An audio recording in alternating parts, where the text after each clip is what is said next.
The stronger the emotions that we feel from the problems and conditions in our life, the more altered we feel inside of us, the more we pay attention to what's causing it outside of us. So if you have an event in your life, an experience in your life that has a strong emotional charge to it, and you don't feel like your normal self, you feel this alarm system switch on. You're going to narrow your focus on the cause, and the brain's going to take a snapshot, and that's called a long-term memory, right?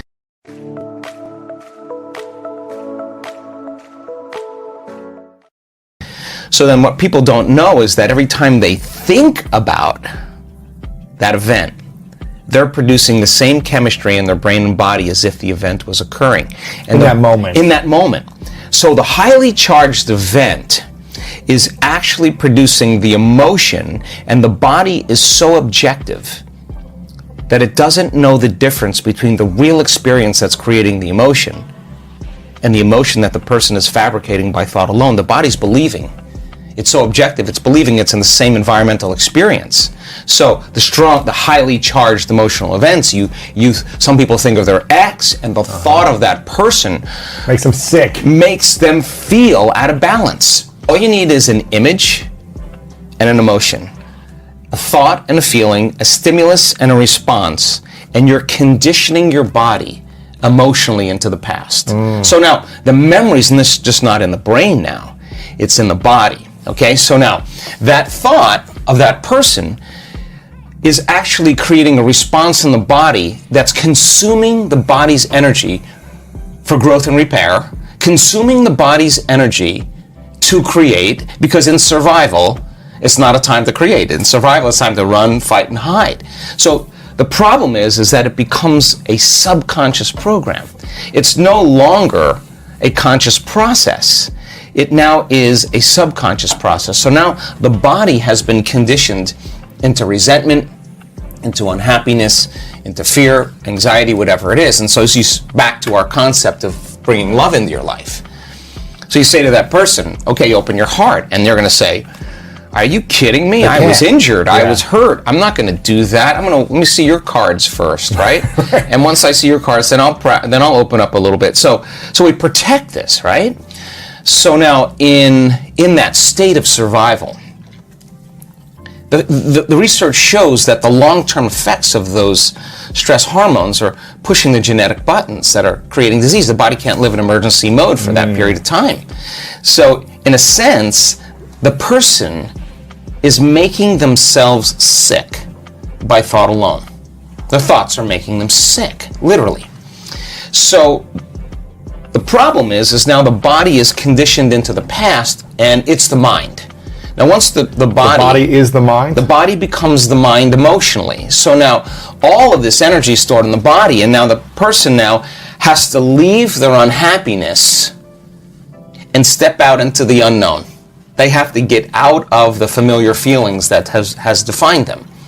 So they'll say, I can't really feel joy. I can't really feel love. And what they're really saying is, I've been conditioning my body emotionally so much into the past that I can't feel anything else other than what I know. Anger, resentment, pain, suffering. Psychology calls those normal human states of consciousness. Those are altered states of consciousness. Those states of survival, people say anger, fear, those are normal things. Gotcha. No, those are in survival.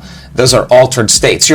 The survival chemicals are actually knocking your brain and body out of balance. You're out of balance in that moment. And if you keep doing that, the imbalance is now the new balance. And now you're altered emotionally. So back to the concept of love. So the person can theoretically, intellectually, philosophically say, oh, I want this type of person, she's got to be this way, he's got to look this way, he's got to be like this. And they're basically saying, I want something that represents all the things that I no longer want, right? And so they're creating with their brain and mind, which is perfect. The problem is that if you can't feel the emotion of your future, your manifestation of love before it's made manifest. Like people say, well, when my relationship happens, when I find Mr. Right, then I'm going to feel love. Like waiting for the outer environment to change, to take away this feeling of anger, resentment, emptiness, but they forgot that they create reality. In other words, when it finally appears that I'm going to feel love, that's cause and effect. We're waiting for something to happen. If you're feeling the lack and the emptiness, then you're keeping your relationship at arm's length because you don't have the magnetic field to draw to you. So the emotions that come from these energy centers, the lower energy centers in our body, do have frequencies, there's chemistry involved, but they have a different agenda.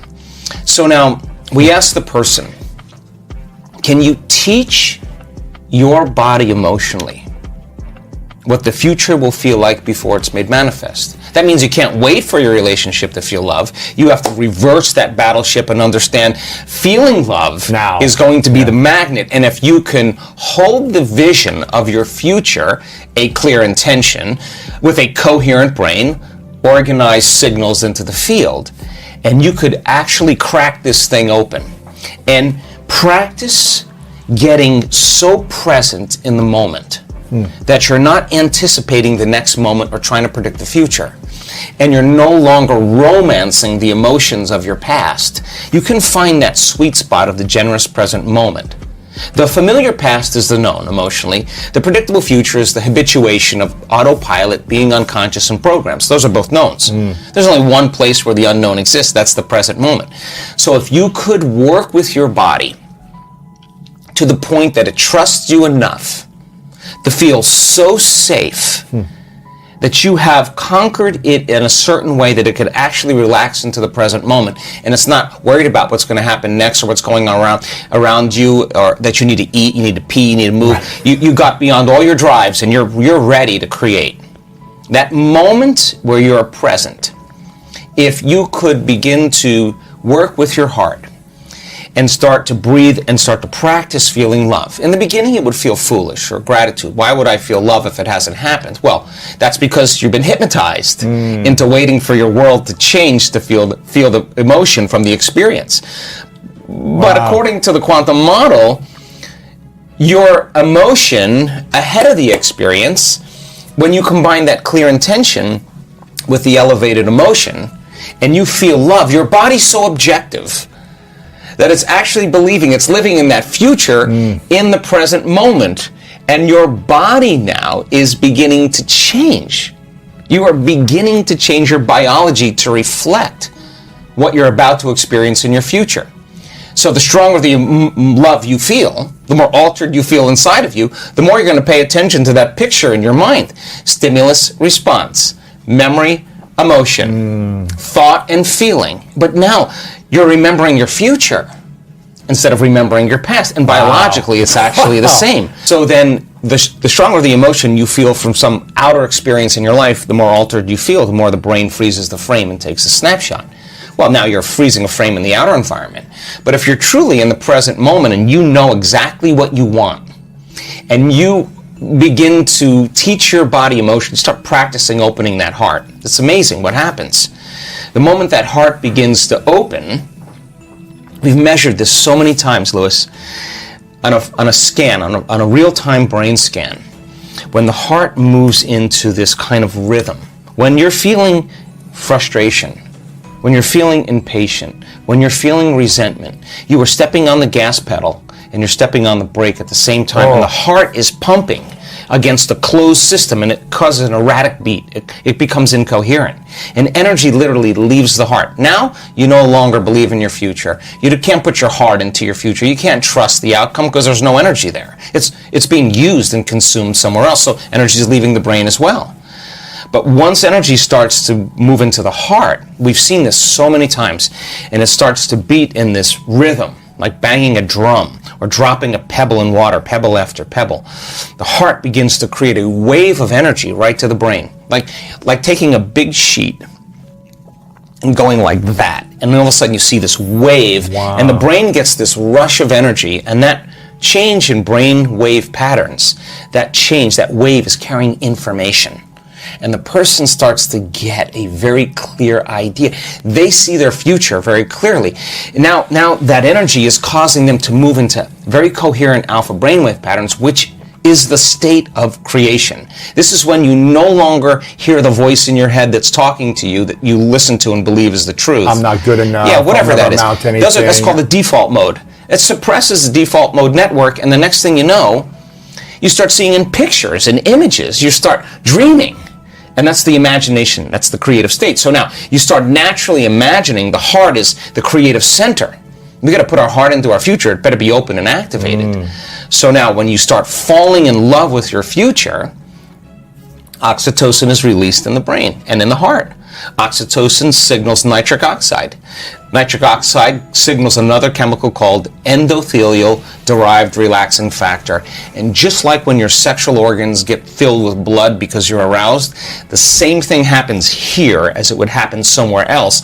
And literally the arteries in the heart and lungs engorge. And now your heart feels full and it's thumping in order, and you're in the present moment. Now, once that happens and it's beating in rhythm, the heart produces an external magnetic field up to 3 meters wide. Now, you're in survival, you're drawing from the field and turning it into chemistry.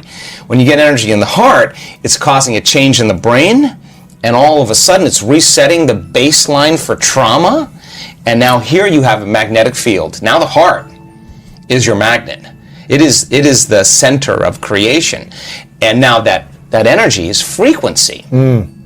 And frequency carries information. And you can lay the thought of your new relationship on that energy because it's consistent with it. You cannot lay the thought of your new relationship in need. That's a different energy. But here's the cool part.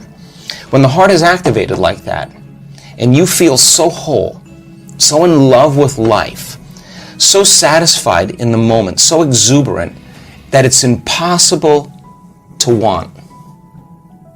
Now you're no longer in lack. Now you're so whole that you will magnetize wholeness in your life. I hope you enjoyed this amazing interview with Joe Dispenza. Before we continue with our daily practice of completing the inspiring quotes, please consider hitting the like button so this message could spread to other people also.